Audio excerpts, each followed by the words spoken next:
누가복음 1장 67절로 79절 말씀 저와 여러분이 함께 봉독하겠습니다. 함께 봉독합니다.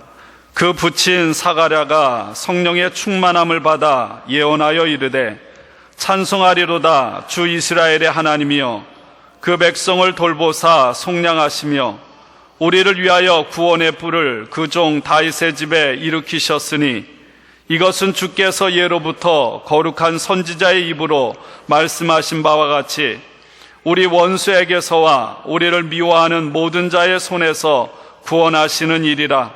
우리의 조상을 긍휼히 여기시며 그 거룩한 언약을 기억하셨으니 곧 우리 조상 아브라함에게 하신 맹세라. 우리가 원수의 손에서 건지심을 받고 종신토록 주의 앞에서 성결과 의로 두려움이 없이 섬기게 하리라 하셨도다. 이 아이여 내가 지극히 높으신 이의 선지자라 일컬음을 받고 주 앞에 앞서가며 그 길을 준비하여 주의 백성에게 그 죄사함으로 말미암는 구원을 알게 하리니 이는 우리 하나님의 긍휼로 인함이라. 이로써 돋는 해가 위로부터 우리에게 임하여 어둠과 죽음의 그늘에 앉은 자에게 비치고 우리 발을 평강의 길로 인도하시리로다 하니라. 아멘. 오늘 성가대 귀한 찬양 감사드립니다. 이런 찬송을 하려면 청바지를 입고 좀 이렇게 빨갛고 얼룩덜룩한 옷을 입고 그래야 몸 볼륨도 살고 그럴 텐데 귀한 찬송 감사드립니다. 성가대 찬양으로 하나님 영광 받으시고 또 저희들에게 큰 기쁨이 된 줄로 믿습니다. 오늘부터 교회 절기로 대림절 또는 다른 말로 대강절이라고 합니다. 대강절이 시작입니다. 대강절은 예수 그리스도의 탄생을 기념하고 축하하는 날입니다. 또 그리스도의 오심을 기다리는 성탄절 전 4주간을 가리킵니다. 여러분, 그레고리 달력은 양력으로 지키는 달력은 1월 1일이 한 해의 시작이라면 교회의 달력은 대강절 오늘부터 한 해의 시작입니다.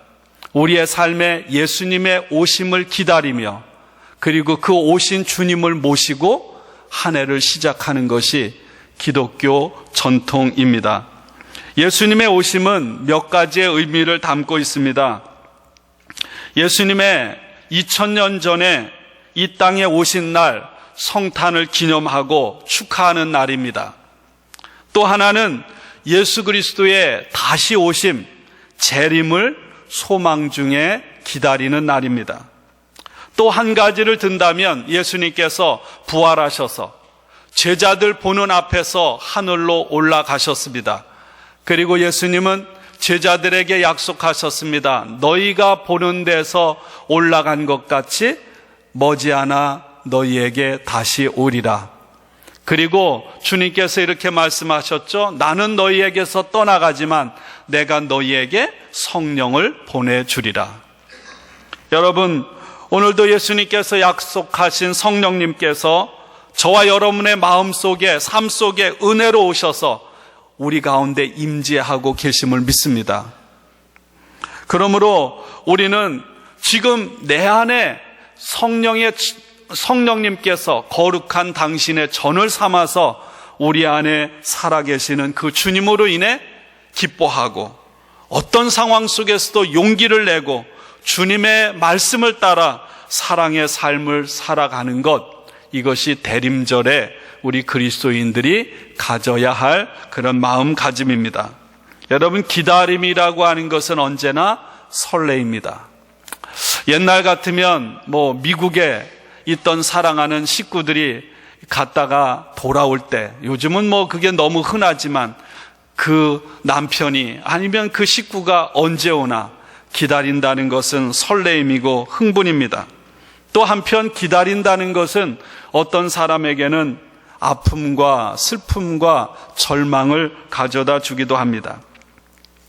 여러분, 우리가 기다리는 것이 금방 이루어지는 것, 그것도 있습니다. 그러나 대부분의 기다림은 금방 이루어지지 않아요. 오랜 세월이 걸립니다. 특별히 그것이 기다리는 일이 가치가 있고 의미가 있고 중요한 것이라면 여러분 오랜 시간 기다려야 하는 것입니다. 제가 어제 새벽까지 저희들이 그 40일 동안 고린도전서를 새벽 시간마다 묵상을 했습니다. 고린도서의 주제는 사랑입니다. 고린도 교회는 갈등과 분쟁으로 인해 파당이 생겼습니다. 자신이 가진 은사가 더 좋은 것이라고 교만하고 자랑해서 다른 사람에게 상처를 입히는 사람들이 있었습니다. 내 믿음이 다른 사람의 믿음보다 더 낫다고 함부로 행동하는 사람도 있었습니다. 성적으로 타락했고 부도덕한 일이 교회 안에 발생했습니다. 많은 문제가 있었습니다. 바울은 고린도 교회에 편지하면서 그것을 지적하고 권면합니다.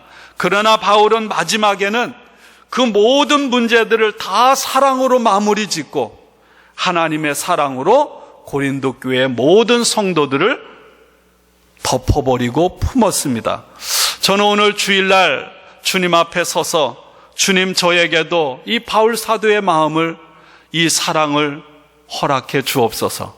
저를 비롯한 우리 사랑하는 성도들에게 이 사랑을 허락해 주옵소서. 그런 기도하는 마음으로 이 자리에 섰습니다. 그러면서 고린도전서 마지막 편지에 아주 인상적인 몇 사람을 소개합니다. 스데바나, 부도나도, 아가이고라고 하는 사람입니다. 이 사람은 아마도 한 집안의 사람들이었던 것 같습니다.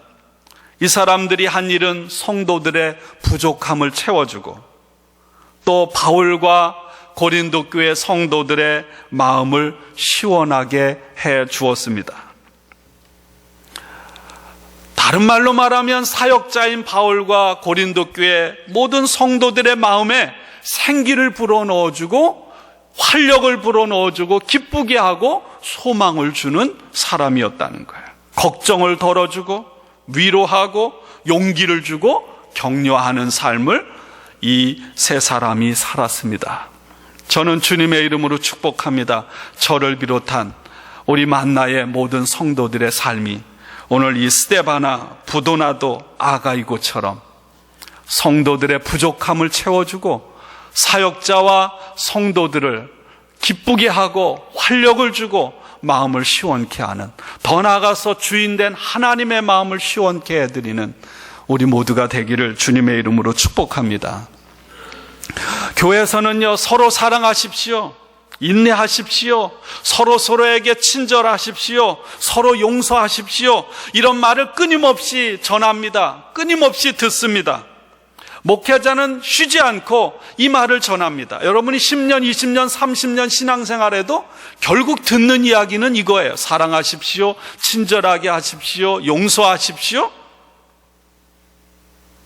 우리들 중에 사랑한다는 것, 이것이 소중하지 않다고 생각하는 사람 하나도 없을 것. 당연한 거고 사랑하는 삶을 살아야 된다, 그런 마음을 갖습니다. 그러나 여러분, 내 안에 사랑이 충만하지 않으면 우리는 사랑하고 싶어도 사랑할 수가 없는 것입니다. 내 은행에 은행 구자가 있는데 그 은행 구자에 돈이 충분히 들어있어야 그거 가지고 카드도 쓰고 체크도 마음대로 쓰는 겁니다. 그런데 그 구자가 비어 있으면 아무리 쓰고 싶어도 쓸 수가 없어요. 마음대로 쓰면 파산을 하든지 문제가 생기고 마는 것입니다. 여러분, 한번 우리 자신을 되돌아보세요. 깨어진 인간관계를 여러분 회복하고 되돌릴 수 있는 사랑이 내 안에 있습니까? 사랑해서 결혼을 했지만 결혼관계가 삐그덕거리고 문제가 생기고 금이 가기 시작합니다. 여러분, 그것을 회복할 수 있는 사랑이 제 안에 있을까요? 때로는 낙심하고 좌절하고 아파하고 절망에 빠진 그런 사람들, 또는 내가 그렇게 됐을 때 나를 일으킬 수 있는 힘이, 사랑이 내 안에 있습니까? 없어요. 그래서 우리 모두에게는 하나님이 필요합니다. 하나님의 사랑이 필요해요. 예수님이 필요합니다. 왜? 내 안에 충분한 사랑이 없기 때문입니다. 사랑의 사도 요한은 이렇게 말했습니다. 요한일서 4장에서 하나님의 사랑이 이렇게 우리에게 드러났습니다. 곧 하나님이 자기 외아들을 세상에 보내주셔서 우리로 하여금 그로 말미암아 살게 해 주신 것입니다. 이 사랑은 이 사실에 있으니 우리가 하나님을 사랑한 것이 아니라 하나님이 우리를 사랑하셔서 자기 아들을 보내어 우리 죄를 위하여 화목제물이 되게 하신 것입니다. 예수님의 오심으로, 그분의 화목제물 되심으로 오늘 성가대의 찬양처럼 우리의 모든 죄와 모든 어두움이 벗어지고 여러분 우리가 자유하게 된 줄로 믿습니다. 사랑하는 여러분, 하나님께서는 저와 여러분들 한 사람 한 사람을 사랑하셔서 당신 자신을 송두리째 여러분 우리의 은행 구좌 안에 그냥 입금해 주신 거예요. 하나님의 이 우리를 향해 채워주신 사랑, 예수님은 우리에게 말씀하십니다. 이제는 내가 너희 구좌 안에 채워준, 너희의 삶 가운데 너희 마음에 채워준 이 사랑을 꺼내어서 사용하라고, 그런 삶을 살아가라고 오늘 우리에게 명령하고 계시는 줄로 믿습니다. 요한일서 4장 11절에 이렇게 말합니다. 사랑하는 여러분, 하나님께서 이렇게까지 우리를 사랑하셨으니 우리도 서로 사랑해야 합니다. 어제 크리스마스 추리를 사다가 밖에 그리고 안에 장식을 했습니다. 이제 이 추리는 한 달 동안 이 안에 밖에 설치될 것입니다. 이 앞에 보면 벌써부터 솔잎들이 많이 떨어졌습니다. 이유는 이 나무가 죽어가고 있기 때문입니다. 밑둥이 잘려진 채 그 밑둥 잘려진 나무에 새로 만든 받침대를 어제 저희들이 망치로 박아서 세워둔 것입니다. 겉으로는 멋있고 멀쩡한 것 같지만 여러분 사실 이 나무는 뿌리가 없어요. 그렇기 때문에 죽은 것이고 죽어가는 것입니다. 그래서 건드리면 이파리가 떨어지는 것입니다. 아무리 훌륭하고 든든한 멋있는 받침대를 세워놓았지만 그 받침대로부터 영양분을 공급받을 수 없기 때문에 죽어있는 것이고 죽어가는 거예요. 우리는 어떻습니까? 우리들의 삶은 어떤가요? 겉모습으로 멋있고 아름답습니다. 아무런 문제가 없는 것 같습니다. 그러나 실제로 우리들은 쉽게 상처받고요, 쉽게 넘어지고 쉽게 깨집니다. 누가 내가 인사했는데 상대방이 받지 않은 것 하나로 하루 종일 기분 나쁘고요, 남이 무심코 던진 그 한마디 때문에 오해해서 상처를 받고 주고 그러는 삶이 사실 우리들의 삶입니다. 왜 그럴까요?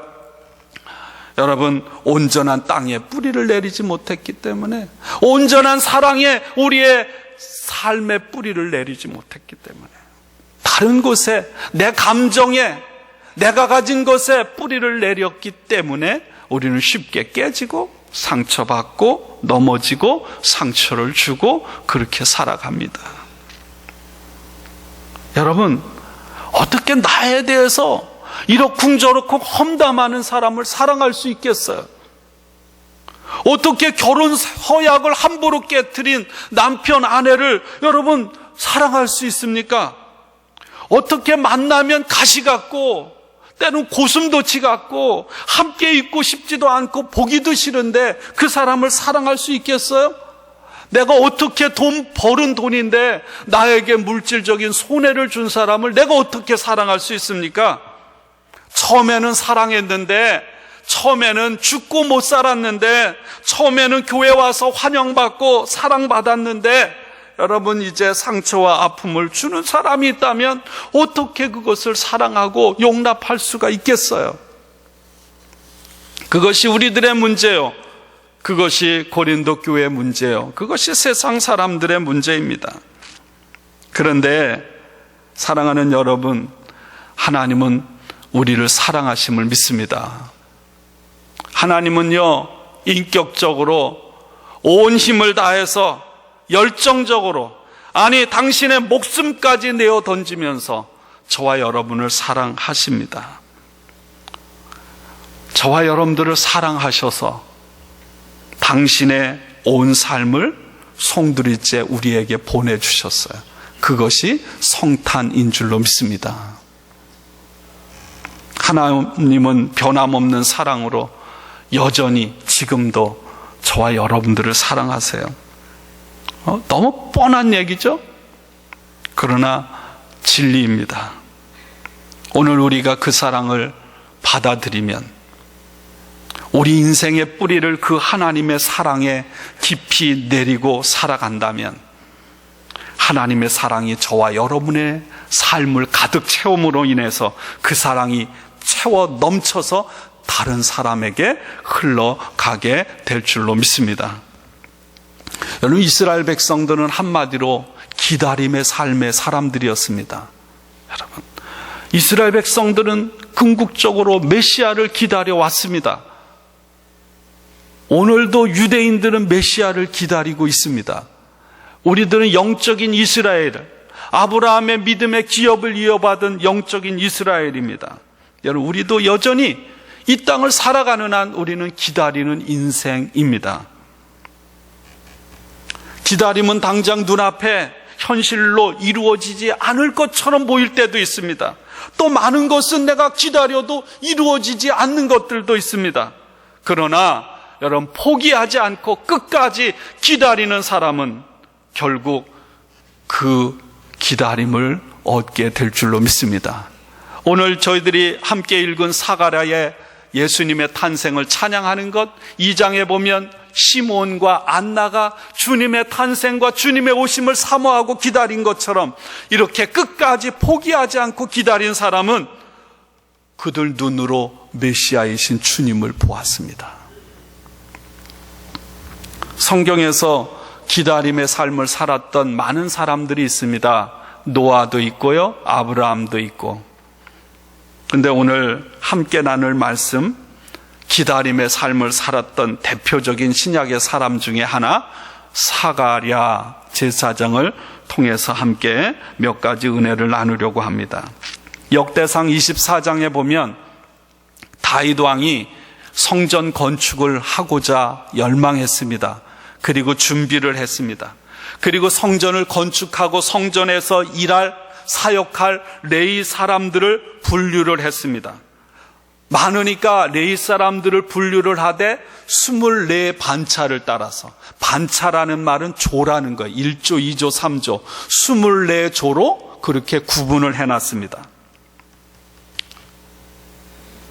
그리고 24명의 우두머리를 반차의 우두머리로 두고 제비를 뽑았습니다. 아론에게는 4아들이 있었습니다. 첫째 아들, 둘째 아들 나단과 아비후는 하나님 앞에 하나님이 명령하시지 않은 다른 불을 가지고 내 마음대로 분향을 하다가 하나님의 심판을 받아 죽었습니다. 그리고는 엘르아살과 이다말을 통해서 하나님께서 당신의 제사장 가문을 이어갑니다. 그 엘르아살 가문에서 16반열, 그리고 막내 아들 이다말의 가문에서 8반열 해서 24 반차를 따라서 하나님의 성전에서 일하도록 한 것입니다. 사가랴는 제사장입니다. 여러분, 오늘 우리가 살아가는 이 LA에는 목사님들이 참 많아요. 한국에도 많고, 저도 목사니까요. 마찬가지로요, 예수님 당시에 제사장들이 정말 많았답니다. 예수님 당시에 여러분 제사장들이 근 한 2만 명 정도였다 그래요. 요세푸스는 여리고에만 살던 제사장이 5천 명이었다고 합니다.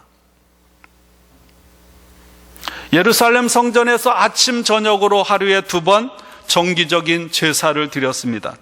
제사장들이 너무너무 많기 때문에 많은 제사장들은 제사장이라는 신분만 갖고 있었고, 실제로 성전에 올라가서 제사에 참여할 수 있는 기회를 얻는다는 것은 마치 하늘의 별 따기 하는 것과 같았습니다. 제사장들로 뽑힌 사람들은 24 반차를 따라서 24개 조로 나뉘어서 제비를 뽑아서 그 중에서도 정해진 숫자만큼 하나님의 성전에 올라가서 한 주간씩 제사를 지냈습니다. 24반차니까 1년에 대충 한 2번 올라가는 거죠. 2번 올라가서 2주 동안 하나님을 섬기는 제사를 드린 것입니다. 사가랴가 속한 아비야 계열은 8번째 반차였다는 거예요. 사가랴는 또 예루살렘 출신도 아닙니다. 그냥 유다의 산골 지역에 이름 없는 제사장이었다는 거예요. 여러분, 사가랴는 이런 소원을 가졌습니다. 언젠가 내가 제사장이지만 하나님께 선택을 받아서 하나님 성전에 올라가서 하나님 앞에 제사 드리겠다고 하는 이 영광스러운 순간을 소망하고 기다린 거예요. 여러분, 우리는 예수님의 십자가로 인해 얼마든지 언제든지 아무렇게나 예수님 앞에 나와서 성전에서 예배 드릴 수 있지만 그렇지 않았다는 거예요. 사가랴는 오랜 세월 기회가 주어지지 않으므로 아마도 낙심하고 실망할 수도 있었을 것입니다. 오늘 본문 1장에 보면 사가랴는 나이가 많았다고 했어요. 사가랴는 평생 동안 제사장으로 성전에서 봉사할 기회를 기다리다가 인생 마지막 때쯤 나이가 많이 들어서 예루살렘 성전에 올라가서 봉사할 수 있는 기회를 얻었던 거예요. 또 하나, 1차 관문입니다. 그리고 일단 성전에 들어온 제사장들 중에 성전에서 각자 해야 될 일을 나누었습니다. 성전에서 해야 될 일이 많으니까 그거를 제비를 뽑습니다. 첫 번째로 제비를 뽑힌 사람은 번제단에 재를 긁어 모으는 일을 하는 제사장을 뽑았어요. 두 번째 제비 뽑기를 하는 것은 제단에 바칠 짐승을 잡는 일을 감당하는 제사장들을 뽑았습니다. 세 번째는 내장을 꺼내고 껍질을 벗기고 각을 뜬 그 고기를 가지고 올라가서 번제단에 불태우는 역할을 감당하는 제사장을 뽑은 거예요. 그리고 마지막에는 향단에 불을 피우는 제사장이 제비뽑기로 뽑혔습니다. 사가랴는 이 마지막 제비뽑기에 뽑힌 사람이에요. 성전에는 들어왔지만 이 제비뽑기에서 제비뽑기에 뽑히지 못해서 사역에 배정받지 못한 사람은 성전에서 지급된 제사장의 옷을 벗고 그것을 되돌려주고 여인의 뜰이라고 하는 곳에 가서 불 때는 나무를 관리하거나 아니면 허드렛 일을 하다가 다음 날 새로 제비 뽑기를 기다려야만 했던 것입니다. 여러분, 사가랴는 이 마지막 과정에서 간신히 제비가 뽑힌 것입니다. 첫 번째도 아니고 두 번째도 아니고 세 번째도 아니고 마지막 분향하는 일을 위해 제사장으로 뽑혔습니다. 사실요, 여러 가지 성전에서 하는 제사 가운데 가장 영광스러운 일이 향단에 불을 사르는 일이었습니다. 그래서 제사장들에게 있어서 일평생 소원은 단 한 번이라도 내가 분향하는 일에 제비 뽑히는 것을 영광으로 알았다는 것입니다. 그럼 얼마나 긴장될까요? 이 기다림 속에서 하나님 앞에 분향하는 영광스러운 사역을 위해 사가랴는 시간을 보내고 세월을 보내야 했고 마침내는 하나님 성전에서 가장 영광스러운 분향을 드릴 수가 있었습니다. 여러분, 또 사가랴에게는 나이가 많았지만 사가랴와 엘리사벳에게는 아이가 없었다고 했습니다. 1장 6절에 보면 두 사람이 하나님 앞에 의인이니 주의 모든 계명과 규례대로 흠이 없이 행하더라 말씀합니다. 이 두 부부는 자신의 삶에 충실했던 아주 경건한 사람이었어요. 이들은 아이를 주시기를 하나님 앞에 간절히 끊임없이 간구했을 것입니다. 그럼에도 불구하고 나이가 많았지만 평생 동안 자식이 없이 살아왔습니다. 그리고 이제 나이가 들어서 더 이상 자식에 대한 그런 소망을 가질 수가 없는 상황에 이르게 된 것입니다.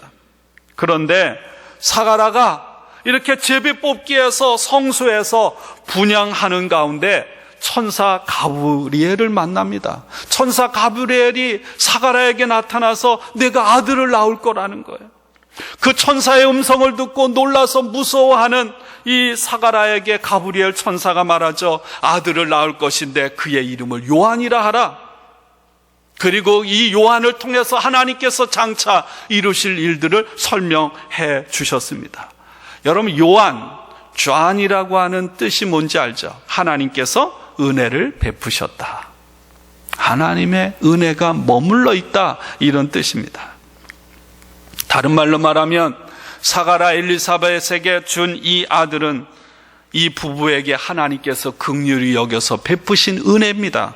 더불어서 이스라엘 백성들 모두에게 베풀어 주신 하나님의 은혜였습니다. 왜냐하면 이 사도 요한을, 세례 요한을 통해서 세상을 구원하시는 주님의 역사가 시작되기 때문이었습니다. 여러분, 사가라 부부는 이런 일을 꿈도 꾸지 못했습니다. 그저 하나님을 경외하며 신실하게 살아가는 경건한 사람들이었어요. 너무나도 평범한 사람들이었습니다. 여러분, 모세나 아브라함처럼 엄청나게 위대한 믿음의 영웅들이 아니에요. 천사의 말을 듣고 믿을 수가 없었습니다. 하나님의 말씀을 믿지 못하고 뭐합니까? 무언가 좀 확실하게 눈으로 보고 손으로 잡을 수 있는 징표를 좀 달라고. 저 같아도 아마 그랬을 거예요. 너무 말이 안 되니까. 하나님께서 사가라에게 징표를 주셨습니다. 그런데 그 징표는 심판이 담긴 징표였어요. 말을 못하는 벙어리가 되었습니다. 그리고 세월이 지났습니다. 요한이 태어나고, 요한이 8일 되면 남자는 성전에 가서 할례를 받는데, 그곳에서 사람들은 아버지의 이름을 따라서 이 사람의 이름을 사가라라 하라, 그렇게 말할 때 엘리사벳이 아니라고 하죠. 요한이라고 붙여줍니다. 그리고 그때 비로소 사가라의 입이 풀려서 하나님을 찬양했습니다. 오늘 우리가 함께 읽은 말씀이 하나님을 찬양하는 것, 예수님의 탄생을 찬양하는 사가라의 노래입니다. 아침 저녁에 제사가 끝나면 제사장들은 번제단 밖으로 나아가서 그곳에 모여서 기다리는 사람, 백성들을 축복해 준 거예요. 여러분, 지성소에 들어간다는 건 얼마나 무서운 일인지 알죠? 지성소에 들어갔는데 제사장이 나오지 않으면 하나님의 심판을 받아 죽었구나, 그렇게 생각했던 시대였습니다. 주로 민수기 6장 24절부터 26절까지의 아론의 축복을 백성들에게 선포했는데, 오늘 사가라가 벙어리가 되었기 때문에 백성들을 축복할 수가 없었습니다. 여러분, 사가라는 이런 사람이에요. 그는 완벽하고 완전한 사람, 신앙의 위대한 영웅이 아닙니다. 그는 불신앙의 사람이었습니다. 그럼에도 불구하고 이 평범하고 연약한 사람을 통해서 하나님은 당신의 구원의 역사를 이루어 가신 거예요.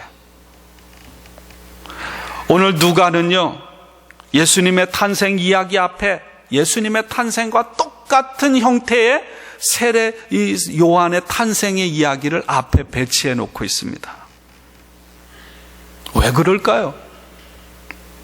하나님은 오늘도 자신의 일상의 삶에 저와 여러분처럼 충실한 평범한 사람, 때로는 하나님 앞에 헌신하고 열심을 가지고 하나님을 경외하면서도 때로는 하나님의 말씀을 온전히 믿지 못하고 의심하고 살아갈 수밖에 없는 저와 여러분들, 그럼에도 불구하고 어떻게 하면 하나님의 뜻에 순종할까 사모하는 사람들을 통해서 오늘도 일하신다는 것입니다. 여러분, 오늘 사가라와 엘리사벳의 이야기는 이 부부가 나이가 많았는데 하나님의 은혜로 아들을 낳았더라, 이 얘기를 하는 게 아닙니다. 사가라의 삶은 일평생 기다림의 삶이었습니다. 그 기다림은 기약이 없었어요. 아니, 때로는 불가능한 것처럼 여겨졌습니다. 성전에 올라가 제사장으로 쓰임받기를 원하는 기다림, 성전에서는 제사장으로 하나님 앞에 예배드리는 사람으로 쓰임받기를 원하는 간절한 기다림과 열망, 비록 나이가 많아 포기한 것처럼 여겨졌지만 기다림이 이들에게 있었습니다. 하나님은 사가랴의 삶에 신실하셨습니다. 하나님의 은혜로 사가랴의 삶에 하나님의 은혜가 그의 삶에 임했을 때 여러분, 사가랴의 모든 것이 다 채워지는 놀라운 경험을 할 수가 있었어요. 한순간에 사가랴의 일생 동안 기다려왔던 모든 상황들이 한순간에 해결이 되었습니다. 여러분, 우리가 살아가면서 우리도 때로는 가시밭길 같고 황무지 같고 이 터널이 언제 끝날까? 여러분, 그래서 기다리며 힘들어할 때가 얼마나 많은지 몰라요. 하나님의 자녀로 하나님을 섬기면서도 소망조차 없이 무작정 기다려야 할 때가 얼마나 많은지 모릅니다. 때로는 주저앉고 싶고 포기하고 싶을 때도 있어요. 대림절을 보내면서 그런 상황에서 기다림을 통해 하나님의 은혜를 누리게 된 사가랴를 기억하는 저와 여러분들 되기를 원합니다. 요한을 통해 주님의 오심을 준비하신 것처럼 이 성탄의 절기에 우리에게 오신 예수님, 또한 소망과 능력과 권세와 영광으로 오실 예수님을 우리의 삶에 모셔드리는, 그러므로 우리의 삶이 예수님을 잉태하고 예수님을 세상 가운데 드러내는 그런 하나님의 사람들이 되어야 하는 줄로 믿습니다. 오늘도 성령님은 우리 가운데 전을 삼고 저와 여러분과 함께 하십니다. 위로하고 힘이 되고 소망을 주고 내가 기도할 수 없을 때조차도 우리를 위해 탄식하며 대신 간구하십니다. 우리는 다 알지 못하지만 기다림의 오랜 세월이 우리에게 때로는 힘들지만 분명한 것은 하나님께서는 그 기간을 통해 당신께서 걸작품을 만드시는 때인 줄로 믿습니다. 내 소원대로 이루어지지 않았다고 할지라도 조급하고 걱정하고 포기하고 절망하는 사람이 한 사람도 없기를 원하고요. 그 자리에서, 그 견딤의 자리에서 하나님의 은혜를 사모하는, 그래서 하나님께서 채워주시는 충만함을 함께 누리며 드러내는 우리 모두가 되기를 주님의 이름으로 축원합니다. 함께 기도하겠습니다.